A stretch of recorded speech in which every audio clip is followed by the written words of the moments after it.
તો વાત કરીએ ધોરાજીની તો રાજકોટના ધોરાજીમાં આખલાઓનો આતંક સામે આવ્યો, જ્યાં ચામડિયા કુવા વિસ્તારનો બનાવ બન્યો છે, જ્યાં ચામડિયા કુવાના વિસ્તારને બાનમાં લીધો હતો। ત્યારે આખલાઓ વચ્ચે અડધો કલાક યુદ્ધ ચાલ્યું, જ્યાં નગરપાલિકા દ્વારા ક્યારે કરાશે કાર્યવાહી। અવારનવાર ઢોર યુદ્ધને લઈને લોકોની મુશ્કેલીમાં વધારો થાય છે, ત્યારે રખડતા પશુઓને પાંજરે પૂરવાની માંગ લોકોમાં ઉઠી છે।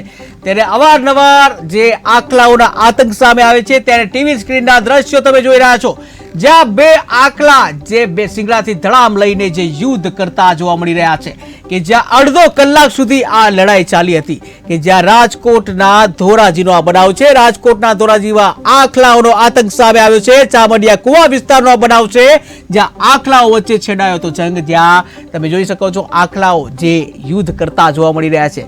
ત્યારે આને લઈને લોકો પણ પરેશાની ભોગવી રહ્યા છે। ત્યારે આખરે નગરપાલિકા દ્વારા ક્યારે કાર્યવાહી કરવામાં આવશે, જ્યાં અવારનવાર આવા પ્રકારના બનાવ બને છે, ખુલ્લેઆમ જે યુદ્ધ કરતા જોવા મળે છે, આખલાઓ દોડતા જોવા મળે છે, ત્યારે કેટલાક લોકોના જીવ પણ જાય છે।